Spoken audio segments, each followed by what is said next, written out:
Калі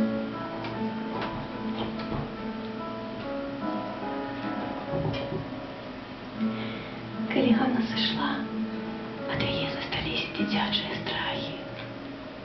Засталіся шматамі коткінай поўсці ляжаць на падлозе. Засталіся чакаць на стале кнігай, адкрытай на 3-й старонцы. Засталіся на крэсле вісець сукенкаю хатняй.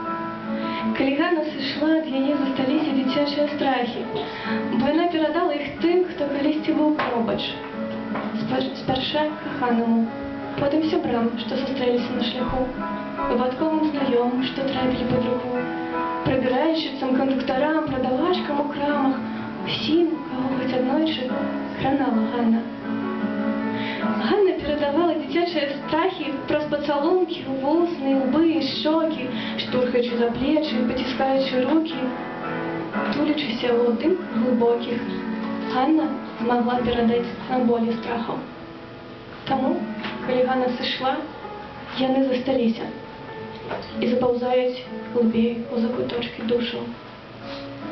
Ганна таму і сышла, што немагчыма з імі не змагацца, не жыць далей.